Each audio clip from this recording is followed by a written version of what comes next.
and Mr. Abdougnaba, PhD, social anthropologist, market researcher, and founder and CEO of Socialab. Please, gentlemen, could you join me on stage? Mesdames, Messieurs, bonjour. Nous allons vous emmener en voyage au pays des entreprises. Je suis anthropologue et l'anthropologue étudie les tribus. La tribu dont je vais vous parler aujourd'hui est celle des collaborateurs, de ceux qui sont à l'intérieur. Et voilà, je vais vous expliquer comment eux le vivent exactement comme j'ai l'habitude de le faire quand j'étudie un village au Tibet, en Afrique ou en Mélanésie. L'histoire commence comme ça. Nous sommes ici et on entend parler de crise, c'est la crise, c'est la crise, c'est la crise. Je ne sais pas quelle est votre génération, mais je suis né avec la crise et je finis par croire qu'il va falloir que je m'y fasse. La crise. Mais la crise, ce n'est rien d'autre qu'une accélération du temps, une évolution un peu plus rapide. Alors ce n'est pas vraiment la crise, rassurez-vous. C'est beaucoup plus grave que ça. Nous vivons une mutation. Alors, ce n'est pas une crise, c'est une mutation parce que le mythe de notre société a évolué et on ne s'en rend pas encore compte. Le mythe, c'est le sol sur lequel vous marchez. Et comme le sol sur lequel vous marchez, on s'en rend compte que quand on trébuche. C'est ça le problème. Alors, c'est quoi ce mythe? Le mythe, c'est qu'on est passé de la société industrielle à la post-industrielle. C'est-à-dire que depuis qu'on a réussi à rationaliser les instruments de production, eh bien, on a augmenté tellement la productivité que j'ai une bonne nouvelle pour vous. Nous n'avons plus besoin de travailler. Non, nous n'avons plus besoin de travailler au sens tripalium, au sens du travail pour les Romains, cet instrument de torture qu'ils faisaient, qui nous était absolument nécessaire de produire pour survivre, pour manger, pour exister. Non, non, plus du tout. Aujourd'hui, nous sommes, grâce à ce qu'on appelle l'école, on l'a entendu, dans une société du loisir, celui de choisir sa voie. Ben oui, l'école. L'école, ça vient de scoller. Et scoller en grec, ça veut dire loisir. Donc, quand vous avez des enfants que vous les envoyez à l'école, j'espère que vous leur dites surtout oh, mon fils, ma fille, j'espère que tu ne vas pas travailler aujourd'hui. Parce que l'école, c'est fait pour que vous puissiez apprendre des choses nouvelles, vous inspirer et ne pas avoir à répliquer le travail de vos parents. Mais oui, tous ces jeunes-là, quand on nous parle, on leur dit millennials, z-nennials, xennials, on leur met des étiquettes pour ne pas voir ce qu'ils nous disent. Ils nous disent, mais on veut donc une mission. Aujourd'hui, il y a des abandons de poste. C'est-à-dire qu'ils viennent et puis ils ne reviennent pas. On ne sait pas, ils ne passent pas par la compta. Ils ne viennent plus. Ils ne viennent plus et alors on nous dit, mais on n'arrive pas à les gérer. Ben, c'est peut-être bien ça le problème. Parce que l'école, c'est fait donc pour le loisir. L'école, c'est fait pour trouver une vocation. Une vocation, c'est trouver sa voie. Et sa voie, c'est fait pour avoir une profession. Une profession, c'est dire publiquement ses sentiments. Voilà le monde dans lequel on vit, ce moving world, comme le dit le thème de cette conférence. Ce moving world nous demande juste une chose, accepter qu'il nous faut vivre autour d'un axe qui s'appelle le sens. Et le sens, c'est 3 acceptions du mot. La direction, la signification, et on l'oublie, c'est les sens, la sensation. Ce que demande cette nouvelle génération, ce que demande le monde actuel, c'est de faire l'expérience du monde. Voilà quel est l'enjeu du marché, non plus du travail, mais du marché de l'œuvre. Car nous sommes passés du labor, comme le disent les Anglais, au work, du travail à l'œuvre. Mais pour qu'une entreprise fonctionne, eh bien, il faut la considérer exactement comme un village mélanésien. Un village mélanésien ne s'organise pas juste pour satisfaire les besoins des membres de sa communauté, exactement comme une entreprise n'est pas là uniquement pour fournir du travail. Non, il y a quelque chose qui est à l'œuvre. Quelque chose qui est à l'œuvre dont le moteur pourrait s'appeler le désir, cette espèce de manque, désir, desiderare si douce, le regret de l'étoile. Alors voilà qu'un DRH nous disait récemment, mais enfin, il le voulait, ce job. Je le lui ai donné, et voilà que 3 mois plus tard, il est démotivé. Mais enfin, bien sûr, puisqu'il l'a eu, il ne peut plus le désirer. Alors, Patrick, qu'est-ce qui est à l'œuvre dans cette histoire? Alors effectivement, moi ce qui m'intéresse dans l'entreprise, c'est l'impalpable. C'est ce qui n'existe pas. On appelle ça l'esprit d'entreprise. Et finalement, cet esprit d'entreprise, c'est la valeur ajoutée, cette fameuse valeur ajoutée qui permet de maintenir une cohérence dans un groupe. Elle est impalpable, mais pourtant existante. Quand vous buvez un verre de vin, il est bon, mais quand vous connaissez le viticulteur, il est meilleur. Et c'est quoi cette fameuse valeur ajoutée? Quelquefois, vous mangez un fruit qui est dans un arbre, qui est meilleur que le fruit qui est à l'intérieur d'une barquette. Et on va dire, c'est normal parce qu'il est gorgé de soleil, ce qui veut juste rien dire, hein. Mais ça veut dire qu'il a quelque chose d'impalpable qu'on appelle l'esprit. Alors pour qu'une entreprise fonctionne, pour moi en tout cas, il faut qu'il y ait ce fameux esprit, c'est-à-dire quelque chose qui est au-dessus de l'intérêt individuel et qui va permettre justement de représenter cet esprit dans le monde, de manifester quelque chose. Donc, c'est quelque chose qui n'est pas palpable, mais qui est nécessaire. On va créer cet esprit parce qu'il y a des outils pour créer cet esprit d'entreprise. D'ailleurs, vous utilisez des logos. Et le logo, c'est le logos. Le logos, c'est la parole. Ça veut dire qu'on va être capable de créer ce qu'on appelle des archétypes, c'est-à-dire un type archaïque qui va représenter cette entreprise, justement. Un archétype, justement, a des caractéristiques extrêmement définies et qui va nous permettre de comprendre quelque chose à l'intérieur de cette entreprise. On s'aperçoit d'ailleurs que quand une entreprise perd son esprit, elle se décompose, elle part en morceaux. On a quelques exemples. Je pense par exemple à la SNCF, je pense par exemple à la Poste. Eh bien avant, quand on était un postier, on était quelqu'un d'important, hein. Et il y avait vraiment cet esprit de la Poste. Et puis on a commencé à fractionner, et dès l'instant qu'on a commencé à fractionner, il n'y a plus d'esprit. Et dès l'instant qu'il n'y a plus d'esprit, il n'y a plus cette colle qui maintient cette cohérence. Et ne maintenant plus cette cohérence, on va revenir dans des intérêts complètement individuels. Alors la question, c'est comment on va créer cet esprit d'entreprise? Eh bien, c'est quelque chose qu'on sait faire parce qu'il y a des outils qui vont nous permettre justement de voir qu'est-ce qui vous rassemble finalement. Et dans le discours précédent, on a entendu dire, mais finalement, on passe beaucoup de temps au travail, mais qu'est-ce qui vous rend heureux réellement au travail? Est-ce que c'est nous en tant qu'individus ou est-ce que c'est parce qu'on porte un projet ou on porte quelque chose de plus important que ce projet? Quand vous appelez, par exemple, un fournisseur et que vous dites « je suis Albert Dugenou », ça n'a pas d'importance. Mais si vous dites « je suis l'entreprise quelque chose », ça a de l'importance. Ça veut dire que vous êtes capable de substituer l'archétype à ce que vous êtes comme individu. Et on s'aperçoit qu'une entreprise fonctionne quand on y croit finalement. Croire à une entreprise, cette fameuse valeur ajoutée, eh bien, ça veut dire que finalement les clients vont être des croyants de cette entreprise. Et c'est ce qui va faire la marque, par exemple.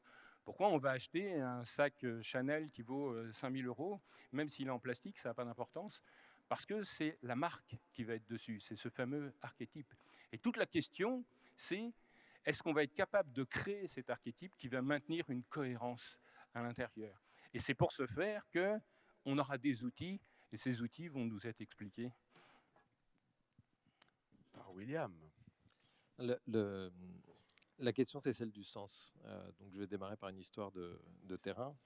Il se trouve qu'on accompagne des entreprises. Je vais prendre l'exemple d'une d'elles. C'est une grande marque dans le domaine du sport. Et cette entreprise, elle est organisée par business unit. Donc, il y a des business units. Chacune des business units est gérée par des objectifs financiers. Ce ne sont pas les mêmes. Donc, chaque business unit a son objectif financier. Les gens à l'intérieur passent énormément de temps en réunion. Alors, ils sont en silo. On essaye de faire des réunions transversales, mais il ne se passe rien dans ces réunions transversales. Et il y a même le sport national dans l'entreprise, c'est de faire du réalignement après les réunions. Le résultat, c'est quoi? Le résultat, c'est qu'il n'y a pas d'objectif commun, que les personnes se vivent à l'intérieur des silos, qu'on a énormément de temps de gaspillé en réunion et qu'en plus, il y a de la souffrance. Donc, on a une organisation qui est inefficiente et qui crée de la souffrance dans l'entreprise. Donc, à force de diriger les entreprises uniquement par des objectifs financiers, on finit par perdre le sens du projet collectif. Or, le sens, c'est aujourd'hui ce qui crée de la valeur. Et c'est ça le modèle. Alors, on peut peut-être faire un tout petit retour en arrière. Après-guerre, on est dans un monde de croissance prévisible. L'enjeu, c'est quoi? C'est de faire savoir. J'ai besoin de dire que j'existe. Et à partir de là, j'ai une chose à faire en tant que leader, c'est de planifier mes ressources. Tout va bien. Années 80, 90, j'ai plus de concurrence. J'ai besoin de me différencier. Je me différencie par quoi? Par le produit, par la technicité de mon produit. Donc, j'ai besoin d'experts et j'ai besoin de leaders qui soient suffisamment compétents pour pouvoir gérer ces experts-là. Qu'est-ce qui vous différencie aujourd'hui sur vos marchés? Quel que soit votre secteur, ce n'est plus votre produit.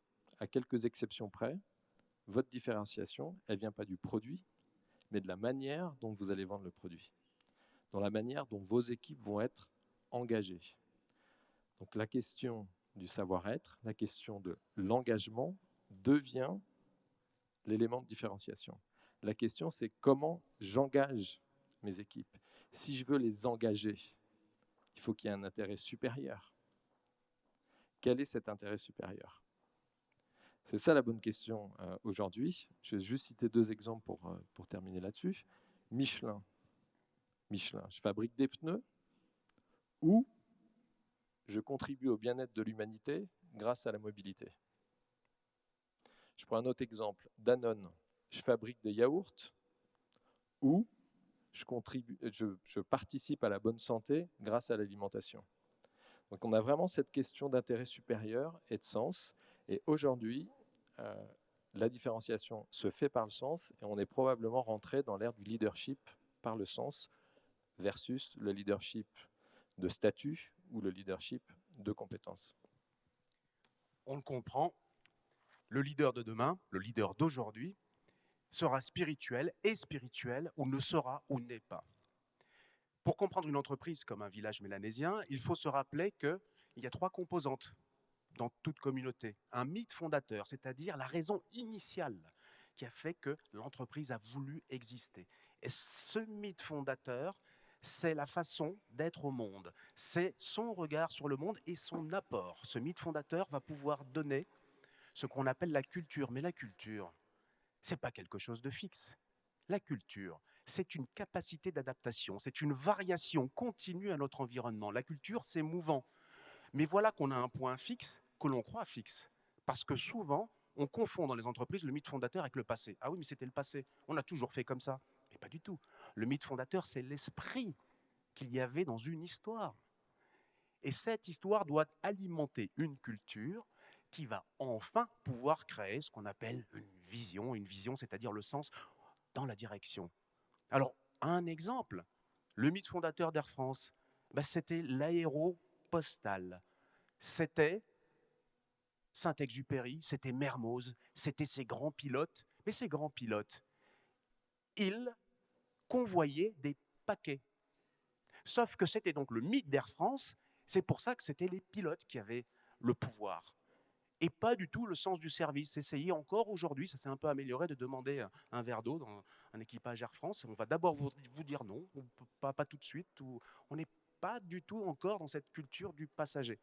Sauf que, depuis l'accident du Concorde, malheureusement, chute de la technique, mythe fondateur qui doit évoluer beaucoup plus vite, ça ne peut plus être les techniques, les techniciens, les ingénieurs qui sont les archétypes de l'entreprise. Et là, on va pouvoir commencer à passer du paquet au passager. On l'entend, il y a derrière les fonctions, derrière une raison, un esprit. Car nous avons vécu l'ère des fonctionnaires, ceux qui adhéraient complètement à une fonction et qui s'en contentaient.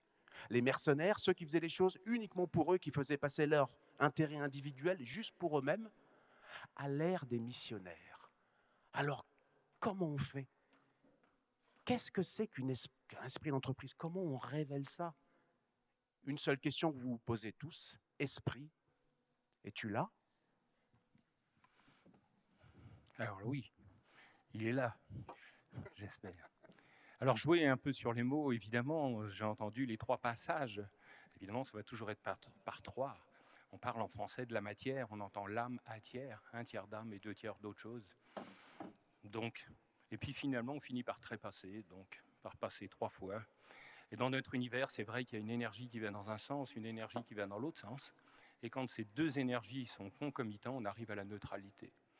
Donc, il y a l'information, la nature de l'information, comment elle circule et qu'est-ce qu'elle fabrique, cette information. Comment ça se passe dans une entreprise? Alors en entreprise, ça va se présenter, par exemple, le chef de service va envoyer 10 000 notes. Alors s'il envoie 10 000 notes, c'est comme tirer à l'arc avec 10 000 flèches. On s'aperçoit que si on met 10 000 flèches et qu'on les lâche, elles vont nulle part. Par contre, si on a une seule flèche, eh bien, elle va aller vers le bon endroit. Ça, c'est la nature de l'information.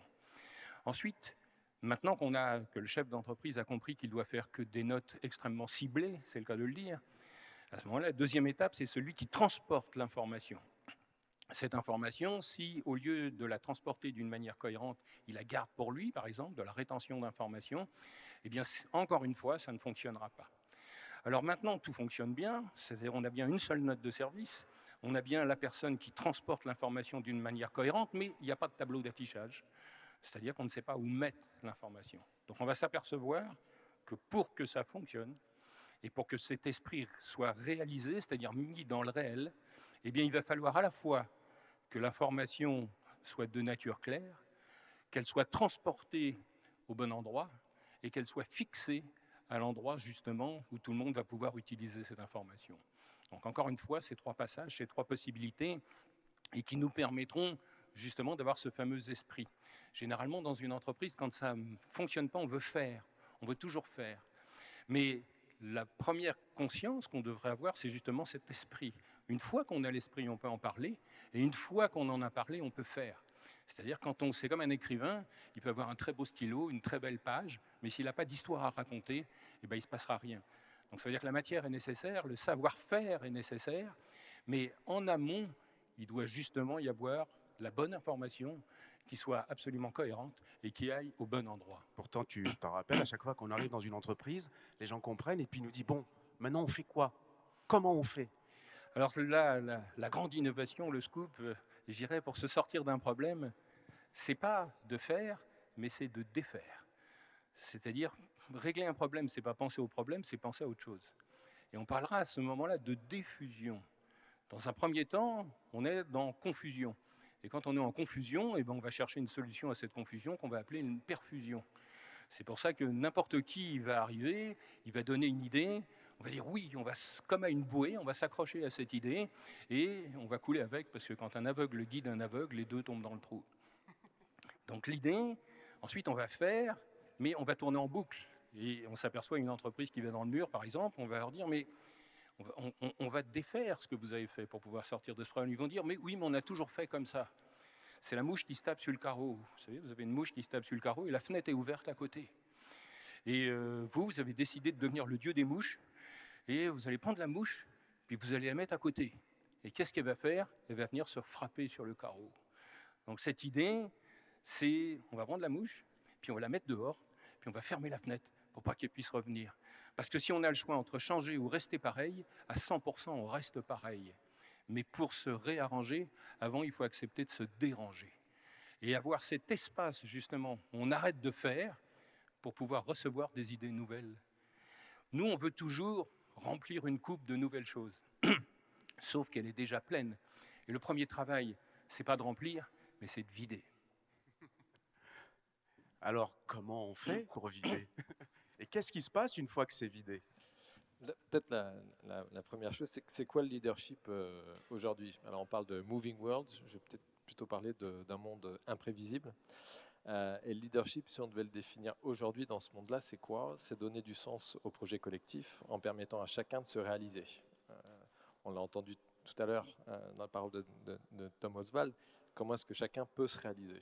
Et aujourd'hui, c'est vraiment ça, cette question-là. Moi, je ne sais pas distinguer le stratégique de l'opérationnel. C'est-à-dire que le stratégique n'a aucun sens tant qu'il n'est pas exécuté. Et c'est d'ailleurs sur le terrain qu'on a les meilleures idées pour pouvoir inspirer la stratégie. Donc aujourd'hui, distinguer le stratégique de l'opérationnel est totalement illusoire. Ça veut dire quoi? Ça veut dire que j'ai besoin des équipes. J'ai besoin de travailler en équipe. On parlait de l'engagement tout à l'heure. l'exercice de diriger ne peut plus être un exercice isolé.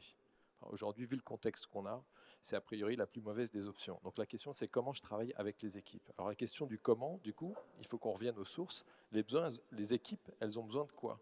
De quoi est-ce qu'ont besoin les équipes qu'on doit leader? Il y a 4 questions structurantes. La question de l'identité, je ne vais pas y revenir, Abdout en a très bien parlé. Qu'est-ce qui nous unit? Qu'est-ce qui fait notre identité? Qu'est-ce qui est immuable dans ce monde qui change? C'est l'élément de rassurance, d'unité. Il y a la question du pourquoi. Pourquoi je me lève le matin? C'est quoi la vision du monde que j'ai de demain? Quel est le monde auquel j'aspire? C'est la question la plus difficile. Quel est le pourquoi de l'entreprise? Seulement ensuite vient la question du quoi. Le quoi, c'est comment je contribue à ce monde auquel j'aspire. Quel est mon rôle dans l'entreprise? Quel est le sens dont on parle? C'est quoi le sens supérieur auquel je contribue? Et aujourd'hui, il n'y a que ce sens-là qui permet d'embarquer toutes les équipes. Et puis, j'ai quand même besoin d'être très pratico-pratique. J'ai la question du comment. Le comment, c'est le mode d'emploi. Le mode d'emploi, c'est quoi? C'est mon mode de gouvernance, c'est mon mode d'organisation, c'est mon mode de fonctionnement. Mais il n'a de sens que par rapport à ma mission, et ma mission est là pour nourrir le sens supérieur. Donc si je sais répondre à ces 4 questions, a priori, je sais embarquer mes équipes. Ça peut amener une deuxième question qui est de dire finalement, c'est quoi le profil des leaders d'aujourd'hui? Alors il n'y a pas de généralité, il y a quelques intuitions et des expériences qu'on a les uns les autres, mais a priori, je dis bien a priori, on a plus besoin de profils généralistes que de profils d'experts pour pouvoir embarquer. Pourquoi? Parce que les situations, elles sont si complexes qu'il faut pouvoir prendre la distance pour pouvoir observer tous ces enjeux auxquels l'entreprise doit faire face. Si je suis un expert sur un domaine, je ne vais pas avoir la visibilité sur l'ensemble des enjeux, on appelle ça des challenges adaptatifs auxquels je dois faire face. Donc probablement un profil plus généraliste. L'autre, on l'a vu, si la différenciation aujourd'hui, elle se fait par la manière d'être, mes leaders doivent être exemplaires dans leur manière d'être. Ça veut dire que la part des soft skills est clé, d'autant plus que j'ai besoin de travailler en équipe. Le troisième, il est lié au deuxième, c'est ma capacité à faire confiance. Steve Jobs disait, on paye des fortunes des gens et on passe notre vie à les contrôler. Si ça, ce n'est pas une aberration, donc comment je fais confiance? Parce que les experts, ce sont mes équipes, c'est eux qui vont apporter la bonne solution. Ça m'amène au 4e et dernier point, qui est la capacité des leaders aujourd'hui, non pas à apporter des solutions toutes faites aux équipes, mais à arriver avec les bonnes questions. Parce que j'ai les bonnes analyses stratégiques de ce qui est en jeu, du challenge adaptatif, quelles sont les bonnes questions et parfois les questions les plus difficiles à apporter aux équipes et sans leur apporter les réponses. C'est l'espace de liberté encadré dont les équipes ont besoin, que les millénials appellent de leur vœu pour eux-mêmes contribuer au sens du projet collectif et se réaliser. Spiritualité, histoire, mouvement, ça nous rappelle juste ce que c'est que l'homme. L'homme n'a qu'une seule ambition, appartenir à quelque chose de plus grand que lui. Sauf que si on lui dit qu'il n'y a pas plus grand que lui, alors il va essayer d'amasser tout ce qu'il peut, de faire tout ce qu'il peut, de faire la fonction autant qu'il peut, puis à un moment il va coincer. Il va coincer, puis de toute façon ça débordera, il faudra qu'il trouve quelque chose de plus grand que lui, qu'il appellera lui-même, lui-même supérieur. Dans une entreprise, ça peut poser problème, parce que on peut fonctionner. Mais il manquera l'espoir. Il manquera l'espoir, et l'espoir c'est ce vide qui est à manquer, ce vide qui crée le désir, parce que le désir, c'est le manque. Ben oui, les humains ont toujours été comme ça. Voilà qu'il y a plusieurs centaines de milliers d'années, il y avait des singes, pas plus grands que des chimpanzés, qui sont passés de l'Australie en Indonésie. Ils ont traversé 80 km. Et on sait que ce n'était pas pour manger, ils ne mouraient pas de faim. Comment, à cette époque-là, des petits singes, des australopithèques, ont eu le courage de prendre ce qui devait être des radeaux pour faire 80 km de mer, ils n'ont pas de carte, ils ne savent pas où ils vont. Parce qu'il y en a un jour qui a raconté une histoire. Cette histoire, elle a fait vibrer tout le monde. Elle a uni tout le monde. Et ils se sont sentis tellement bien dans les maillons de cette chaîne qu'ils ont osé se dire que derrière, il y avait quelque chose pour eux, pas pour un, pour eux. Ce pour eux avait tellement de valeur qu'il devait s'inscrire dans une histoire tellement forte qu'elle devait être extraordinaire. Et cette chose-là extraordinaire a fait qu'ils sont passés. Dans une entreprise, c'est pareil. Ne demandez pas aux gens de travailler ensemble. demandez-leur de travailler pour, et alors ils se mettront ensemble. On va se poser à chacun une question, on va vous offrir une question. La mienne sera pour vous, en rentrant, tiens, quelle est la chose la plus structurante dans l'identité de notre entreprise, hein? Qu'est-ce qui fait qu'on n'est pas comme les autres et qu'est-ce qui fait qu'on pourrait en être fier, en tout cas qu'on pourrait s'en parler? Et si on n'était plus dans cette entreprise, ça nous manquerait. Ça, c'est la question que je vous pose, moi. Et toi, Patrick, quelle question tu pourrais leur poser? J'avais une question, j'en ai deux. J'ai quelque chose derrière. La première, c'est qu'est-ce qui me nourrit vraiment? Qu'est-ce qui me nourrit vraiment? On parlait tout à l'heure de la personne qui avait le poste, et une fois qu'elle a le poste auquel elle aspirait, eh bien, elle n'est pas heureuse, et elle va le dire d'ailleurs, ça ne me nourrit pas. Alors, est-ce qu'il y a seulement une nourriture matérielle? Est-ce qu'il y a seulement quelque chose qui physiquement me nourrit? Ou est-ce qu'il y a quelque chose d'autre? Donc, c'est la première question, qu'est-ce qui me nourrit vraiment? Et la deuxième question, c'est la transmission. C'est-à-dire, qu'est-ce que je transmets vraiment du passé vers le futur? Et je pense, moi, qu'une entreprise qui fonctionne, c'est une entreprise qui transmet. Et on entend le terme transmission, mission à travers.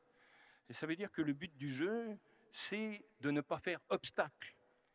Et le premier travail, c'est pas d'aller chercher cette information, mais c'est d'arrêter de l'empêcher de passer.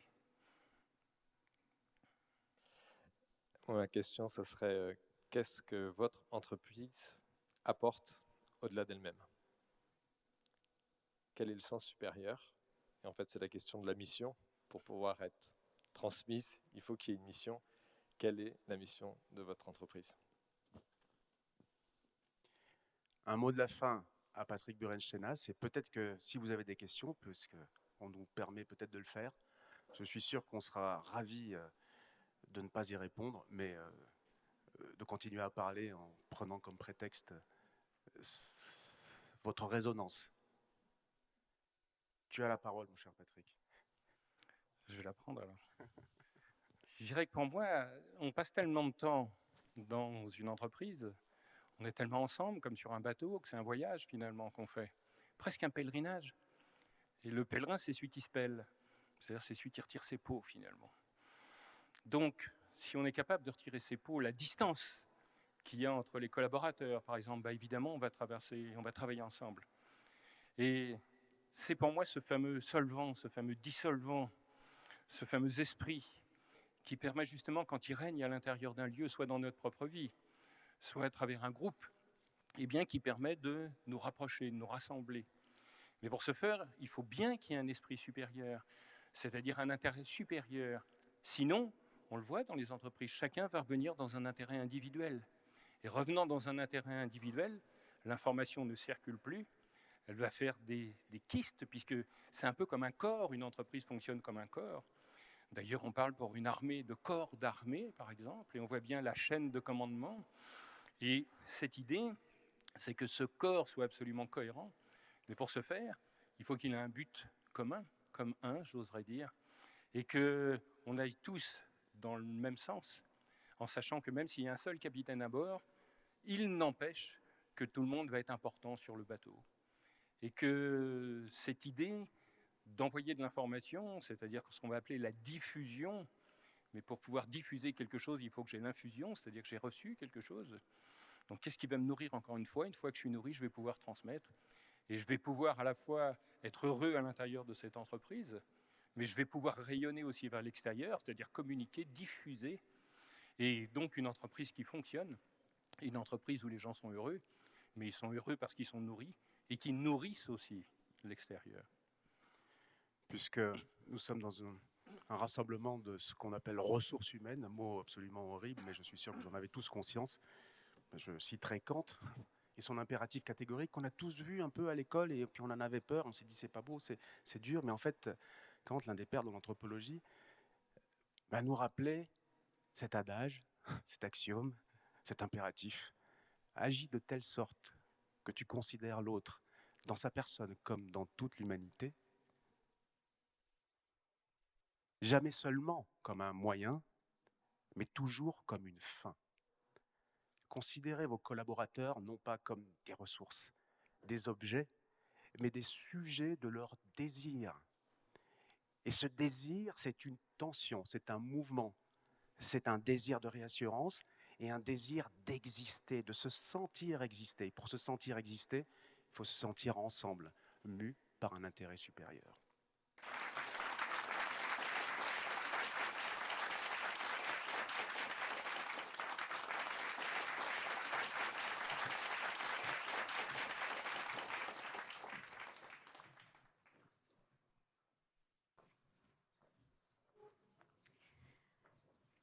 Thank you very much for this